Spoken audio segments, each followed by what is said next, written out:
Dane news की खबरों के साथ जुड़े रहने के लिए हमारे YouTube चैनल को सब्सक्राइब करें और हमारे Facebook पेज को लाइक करें।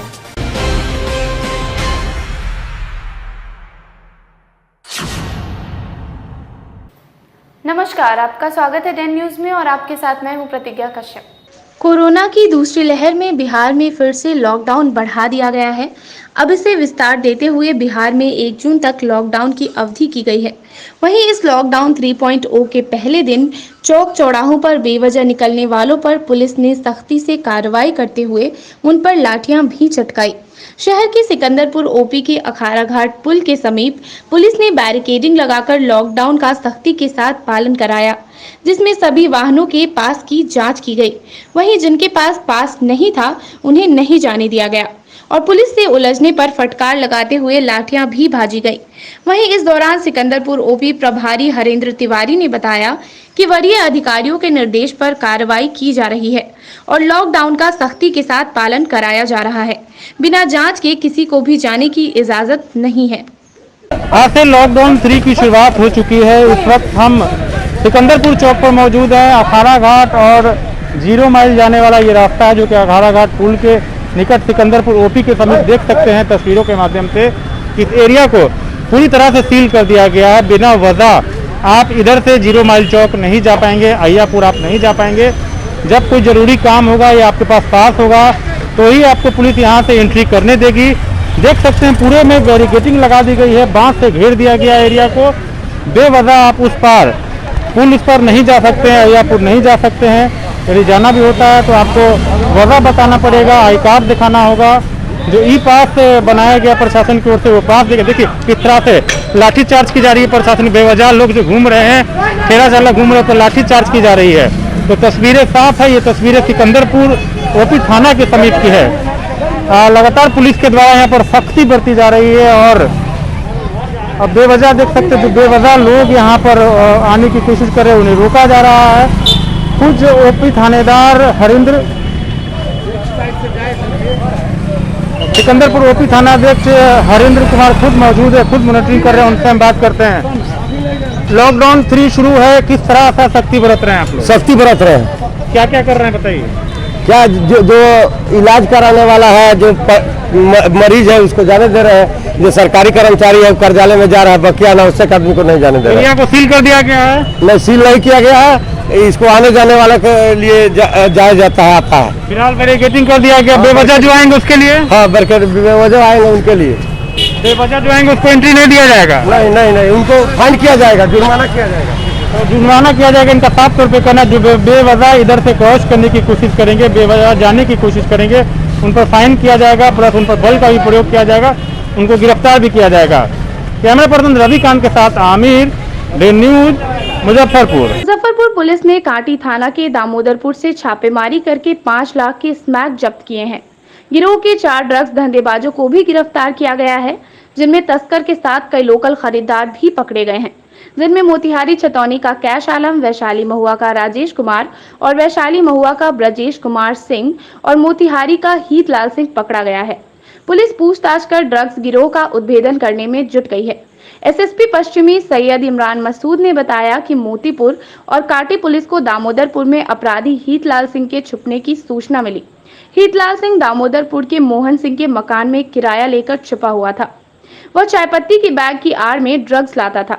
गुप्त सूचना के आधार पर एसएसपी इमरान मसूद की टीम ने दल बल के साथ छापा मारा।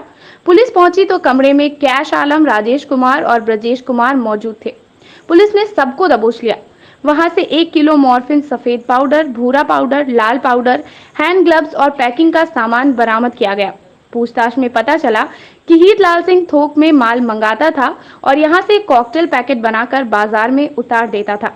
एंटी नार्कोटिक्स टीम ने जांच कर इसकी कीमत 5 लाख रुपए बताई है। पुलिस इसे बड़ी कामयाबी मान रही है। एसएसपी ने बताया कि यह गिरोह किशोर उम्र के बच्चों को अपना शिकार बनाती है, उन्हें पहले इसकी लत लगाती है और फिर रुपए कमाने की लालच देकर उनसे ड्रग्स की बिक्री करवाती है। यह गिरोह बार बार अपना स्थान भी बदलती रहती है ताकि पकड़ में नहीं आ सके। कल काटी थाना क्षेत्र से सूचना मिली कि एनडीपीएस के कुछ कारोबारी वहाँ पे अपना काम कर रहे हैं। तो एसएसपी मुजफ्फरपुर द्वारा एक टीम गठित किया गया और उनके नेतृत्व में छापेमारी की गई। छापेमारी में एक किराए का घर जहां पर दामोदरपुर में वहां रेड किया गया, वहां से नारकोटिक्स ड्रग्स के कारोबारी को गिरफ्तार किया गया। कुछ जो खरीदने आए थे उनको भी गिरफ्तार किया गया। बरामदगी में हमारे पास करीब 1 किलो के आसपास मॉर्फिन जैसा पदार्थ बरामद हुआ है, जिसकी वैल्यू कम से कम 5 लाख के आसपास लगाई जा रही है। कुछ कैश बरामद हुआ है और उसको ड्रग्स को प्रिपेयर करने का कुछ सामान बरामद हुआ है। वेइंग मशीन बरामद हुई है। इसके बाद हमने नारकोटिक्स कंट्रोल ब्यूरो को सूचना दी, उनकी भी टीम आकर के इंटरोगेट किया और आकर के इसको देखा मटेरियल को, हम लोगों को क्या प्रोसीजर है, कैसे गाइड किया। उसके बाद आज इन लोगों को कोर्ट हम लोग फॉरवर्ड कर रहे हैं। क्या कैसे ऑपरेट करते थे इन लोग ब्यूरो को? ये लोग मेनली अपना स्थान बदल के रहते थे। हर 2-3 महीने में अपना किराए के घर बदलते थे और अपना जो रॉ मटेरियल है वो सप्लाई लेते थे अलग अलग ज़िलों से, और यहाँ पे जो नए लड़के हैं जो इस लत के आदी हैं उनसे संपर्क बना करके उनको ये सब सामान बेचते थे। शहरी इलाका में भी कहीं पर इसका तार जुड़ा हुआ है, ऐसा कुछ पूछताछ में आया है कि शहरी इलाके में कई जगह पे इनके खरीदार हैं, जिनके नाम हमने नोट करे हैं, उन पे कार्रवाई की जा रही है। हजरत दाता कमल शाह के 118वें उर्स मुबारक के मौके पर परंपरा के अनुसार कोविड नियम का पालन करते हुए नगर थाना परिसर में चादर सजाई गई, साथ ही फातिहा खानी की गई। कोरोना महामारी और लॉकडाउन को देखते हुए इस बार भी पिछली बार की तरह चादर जुलूस नहीं निकाला गया। दाता के दरगाह पहुंचने से पहले फातिहा खानी की गई। मौके पर मौजूद SSP Jayantkant, DSP Ram Naresh Paswan, SDO पूर्वी कुंदन कुमार शामिल हुए। सभी ने मुजफ्फरपुर समेत पूरे देश में अमन चैन की दुआ मांगी। इसके बाद नगर थाना अध्यक्ष ओम प्रकाश, मिठनपुरा थाना अध्यक्ष भागीरथ प्रसाद, काजी मोहम्मदपुर थाना अध्यक्ष मोहम्मद सुजाउद्दीन, सिकंदरपुर ओपी प्रभारी हरेंद्र तिवारी, महिला थाना अध्यक्ष रीरू कुमारी और ब्रह्मपुरा थाना अध्यक्ष अनिल कुमार गुप्ता ने सर पर चादर लेकर दाता कमल शाह के दरगाह पहुंचे, जहां 6:25 पर चादर पोशी की गई। उर्स के मौके पर भी इस बार मजार परिसर में बाहरी लोगों का प्रवेश बंद रहा। पिछली बार की बात करें तो गाजे बाजे और धूमधाम के साथ थाने की चादर शहर के विभिन्न मार्गों से होते हुए दाता के मजार पर चादर पोशी होती थी। चादर जुलूस के दौरान शहर में चादर जुलूस देखने के लिए काफी भीड़ भी रहती थी, लेकिन लॉकडाउन के कारण इस बार ऐसा नजारा देखने को नहीं मिला। जिले में चक्रवाती तूफान यास का असर दिखने लगा है। पहले सुबह तेज हवाओं का कहर देखने को मिला, वहीं आसमान बादलों से पटा रहा। 9 बजते ही कई इलाकों में छिटपुट बारिश भी हुई।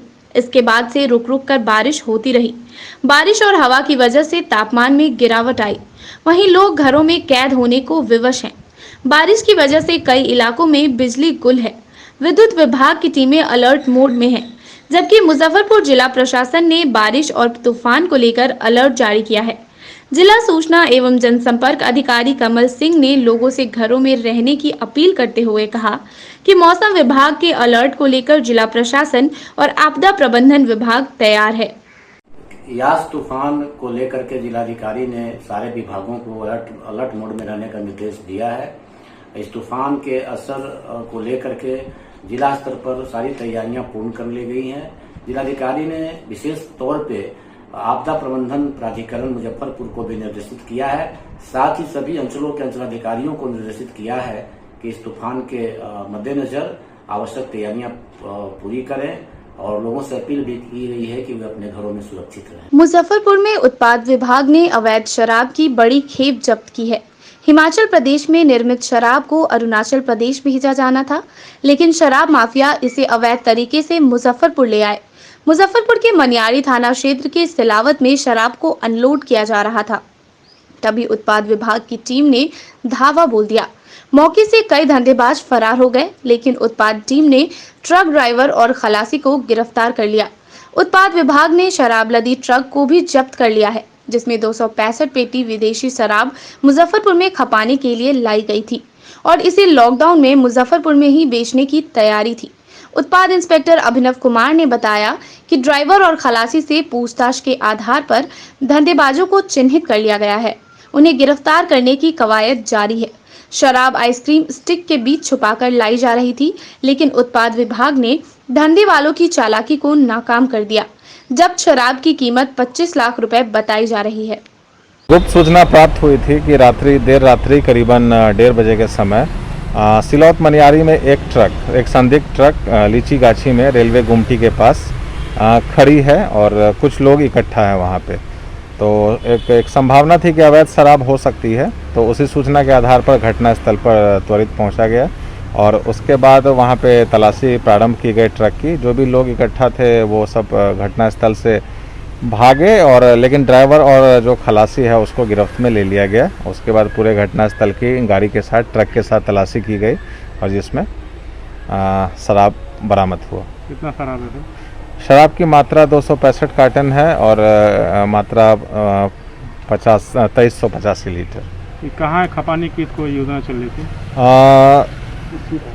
हिमाचल मुजफ्फरपुर में खपाने की योजना थी इसकी, और ये हिमाचल की बनी हुई और अरुणाचल में बिक्री होनी थी। हिमाचल का निर्मित है और अरुणाचल में बिक्री हेतु तैयार किया गया था, पर अवैध रूप से मुजफ्फरपुर में अनलोड किया जा रहा था। कारोबारी का मुख्य कारोबारी का पता चला? ड्राइवर और खलासी की गिरफ्तारी हुई है और उनसे पूछताछ जारी है। फिलहाल तो उन्होंने अभी नाम स्पष्ट नहीं किया है, लेकिन जैसे ही नाम स्पष्ट होता है तो कार्रवाई की जाएगी। जिले के काटी क्षेत्र में कई जगहों पर लॉकडाउन का उल्लंघन करने पर दुकानों को सील किया गया और कई दुकानदारों को गिरफ्तार भी किया गया। आपको बता दें कि लगातार बढ़ रहे कोरोना संक्रमण को देखते हुए मुख्यमंत्री नीतीश कुमार ने 1 जून तक लॉकडाउन का निर्देश दिया था।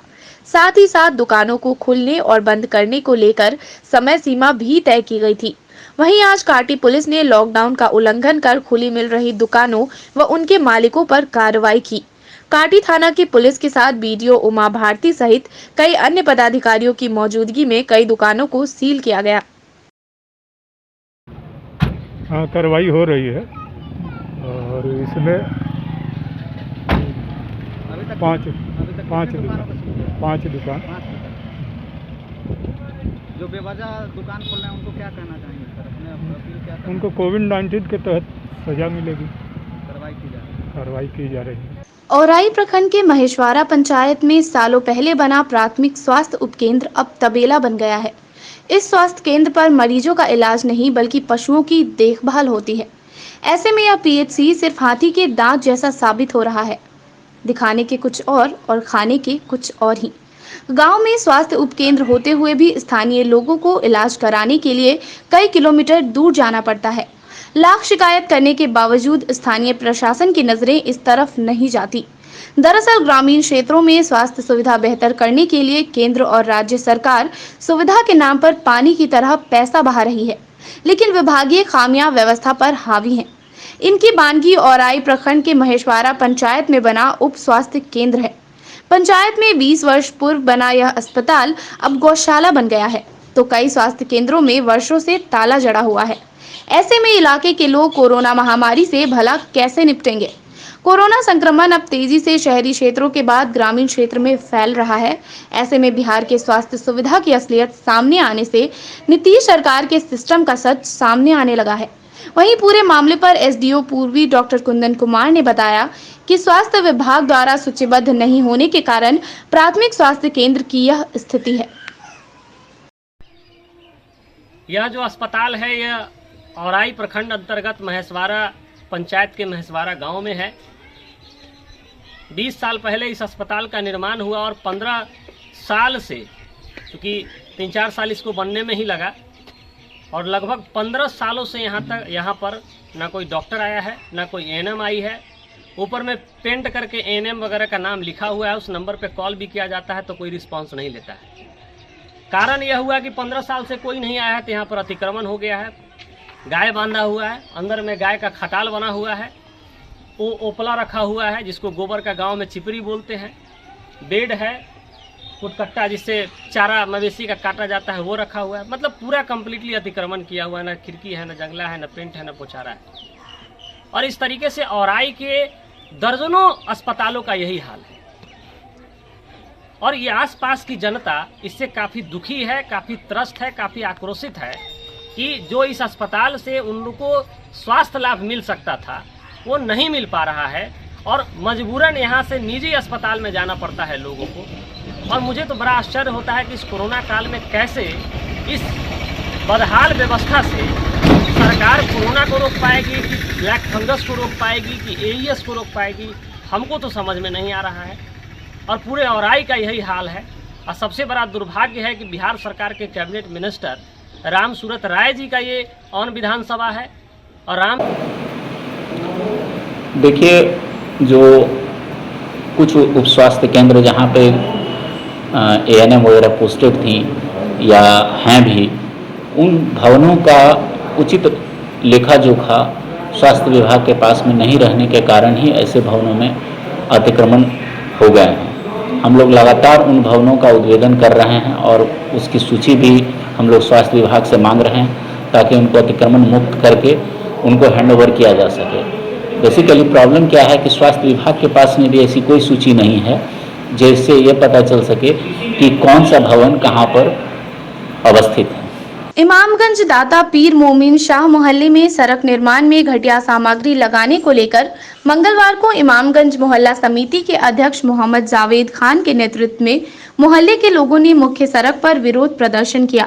मोहल्ला समिति के अध्यक्ष मोहम्मद जावेद खान ने बताया कि मुख्यमंत्री 7 निश्चय योजना के अंतर्गत निगम के संवेदक और कनीय अभियंता के मिलीभगत से घटिया सड़क निर्माण किया जा रहा था, जिस संबंध में नगर आयुक्त को लिखित शिकायत भी दी गई, परंतु आज तक संवेदक और कनीय अभियंता के विरुद्ध कार्रवाई नहीं किया गया।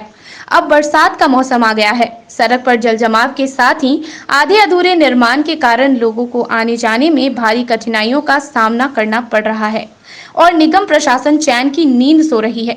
1 सप्ताह के अंदर निर्माण कार्य की गुणवत्ता को ठीक कर सड़क का निर्माण कराया जाए, नहीं तो इमामगंज मोहल्ला समिति कोविड प्रोटोकॉल का पालन करते हुए अनिश्चितकालीन धरना प्रदर्शन करने को मजबूर होगा। जब भी बारिश होता है लोग को आने जाने में कठिनाई होता है। बच्चे लोग यहाँ पर कई बार गिर गए हैं। पिछले साल तो मरने से कई लोग बचे हैं। यहाँ पर गिरने के कारण पानी 2 फीट से ज़्यादा यहाँ पर जमा हो जाता है। आसपास के लोग को भी आने जाने में मतलब मुख्य सड़क है ये, बालूघाट जाने का भी मुख्य सड़क यही है। और इमामगंज हजरत दाता पीर मोमिन शाह का मज़ार है, यहाँ पर बहुत ज़्यादा श्रद्धांजलि लोग आते हैं। यहाँ बाबा के मज़ार पर मदरसा है, मस्जिद है, यहाँ पर ईदगाह है। इसके कारण यहाँ पर लोग का भारी मात्रा में आवागमन। क्या कारण है निर्माण रुक गया जी? देखिए, ये 7 निश्चय योजना से ये काम हो रहा था।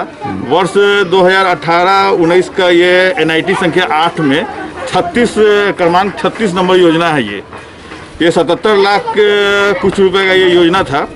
संवेदक और सहायक अभियंता, कनीय अभियंता, इन लोगों के मिली भगत से इसमें बिना सोलिंग किए, बिना GSB किए सड़क को मिट्टी पर ढाला जा रहा था। वही लगभग 8 इंच इसको ढालना है, लेकिन लगभग उन लोग का योजना था कि 3-4 इंच ढाल करके सरकार के राशि को गबन करने का योजना था उन लोगों का।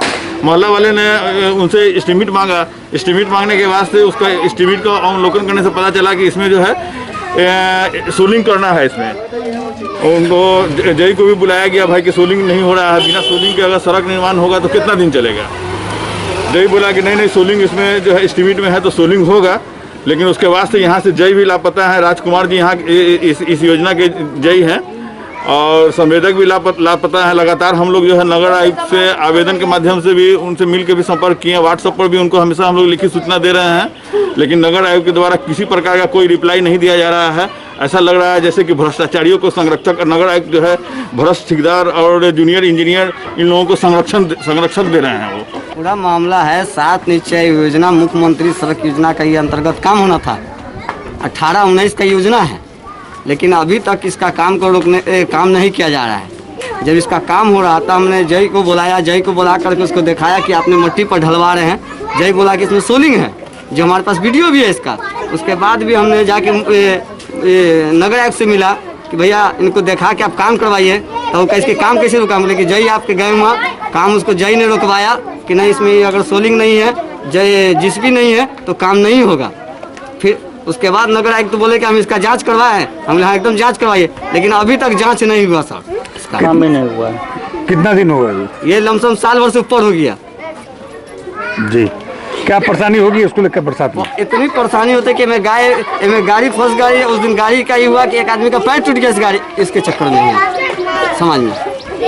पानी में अभी उस दिन पानी हुआ इतना पानी 1.5 फीट पानी था, जिसका मीडिया उडिया सब होके चला गया, जो कि पेपर पर हिंदुस्तान न्यूज़ में भी आया है परसों के 21 तारीख की डेट में, लेकिन फिर भी नगराइज को कोई काम में नहीं ये हो रहा है। इसकी लिखित शिकायत किए थे? जी नगराइज से जाके शिकायत किया, नगराइज से हम लोग खुद जाके स्वयं मिले थे, लेकिन नगराइज तो नहीं सुना। एसकेएमसीएच और नगर निगम के द्वारा दिए जा रहे मृत्यु प्रमाण पत्र पर मृत्यु का कारण अंकित नहीं किया जा रहा है, जिसको लेकर मंगलवार को नागरिक मोर्चा के द्वारा जिलाधिकारी को ज्ञापन सौंप मृत्यु प्रमाण पत्र, मृत्यु का कारण और किस बीमारी से मौत हुई है उसे अंकित करने का आग्रह किया गया। बिहार के माननीय मुख्यमंत्री श्री नीतीश कुमार जी को संबोधित जिलाधिकारी द्वारा एक पत्र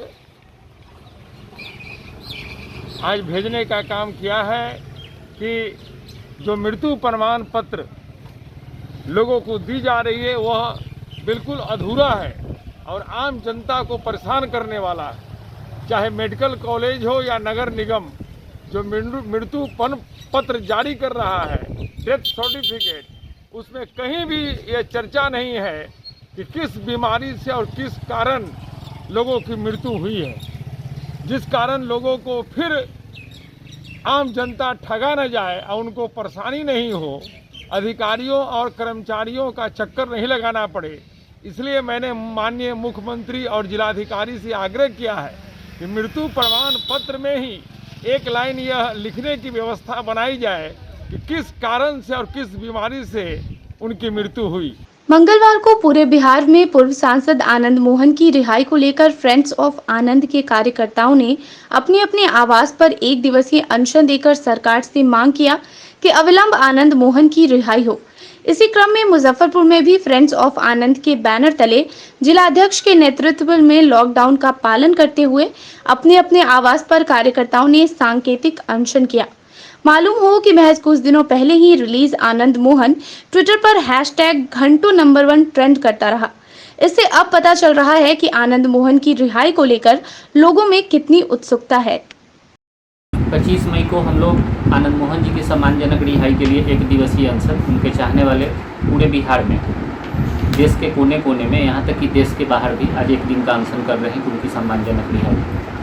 और ये अनशन सिर्फ यही नहीं हो रहा, अभी थोड़ी देर पहले एक मित्र ने फोटो साझा किया था, लंदन की एक यूनिवर्सिटी है, क्या नाम है, नॉर्थम्बिया यूनिवर्सिटी, वहाँ के बच्चों ने भी वहाँ पे अनशन किया है कि सज़ा पूरी हो चुकी है, आनंद मोहन जी की सम्मानजनक रिहाई। क्या लग रहा है रिहाई नहीं करने के पीछे?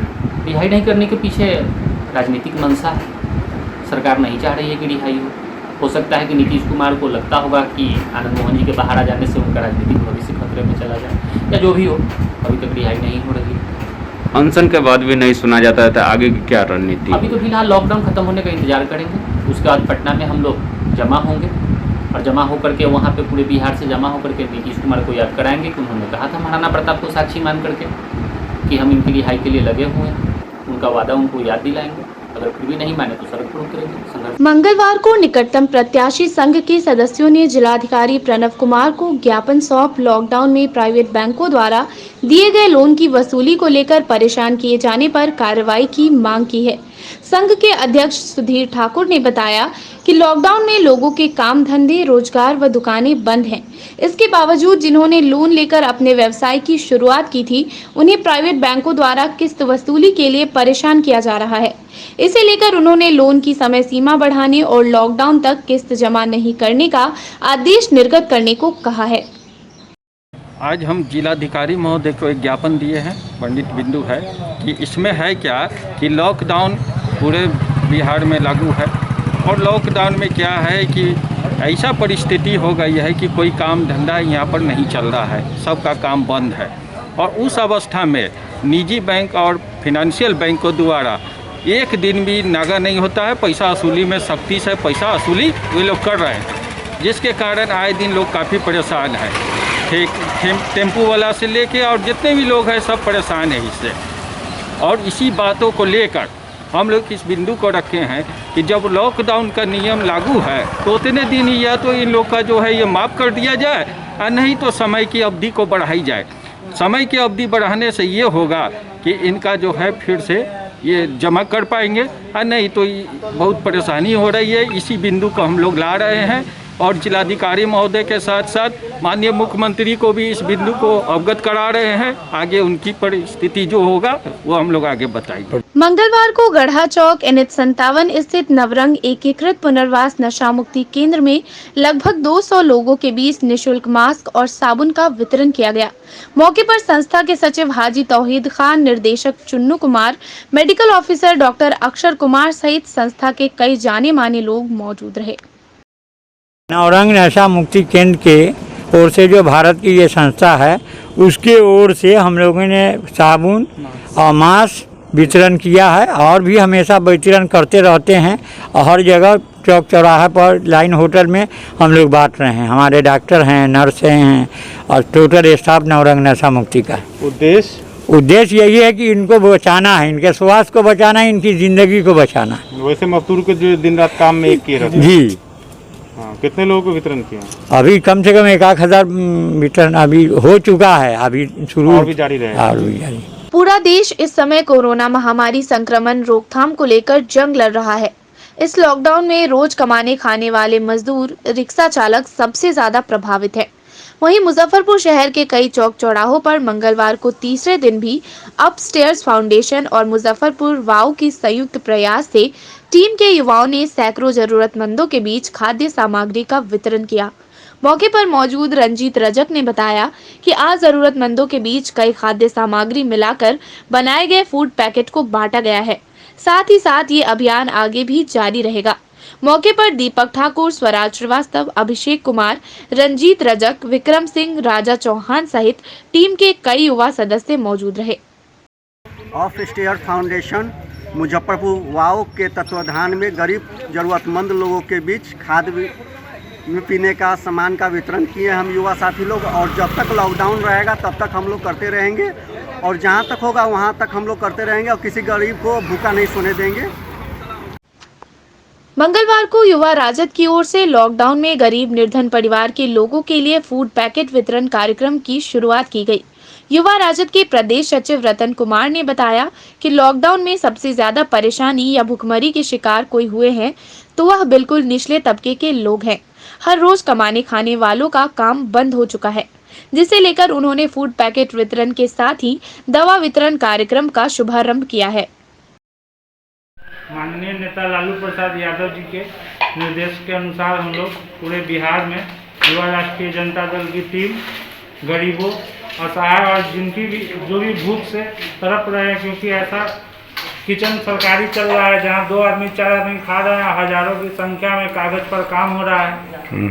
और जब गरीब पहुंचते हैं खाने के लिए तो उन्हें लौटा दिया जाता है कि भाई आप तो काम करते हैं, आपको इसकी क्या ज़रूरत है। और वीडियो कॉन्फ्रेंसिंग में नीतीश कुमार जी को दिखाया जाता है, काफ़ी सुख सुविधाएं हैं सामूहिक किचन में, लेकिन जब हमारे विधायक, हमारे मंत्री पहुंचते हैं तो वहाँ गधा मिल जाता है, आदमी का पता नहीं रहता है। इसलिए जमीनी स्तर पर, क्योंकि सरकार सिर्फ कागजों पर और वीडियो कॉन्फ्रेंसिंग में लगी है, और हम लोग हमेशा की तरह गरीबों तक पहुंचने का काम करती है हमारी पार्टी राष्ट्रीय जनता दल। पिछले बार भी कोरोना हो चाहे बाढ़ हो, और इस बार भी समाज के अंतिम पायदान तक और अंतिम घर तक हमारा पहुंचने का लक्ष्य है।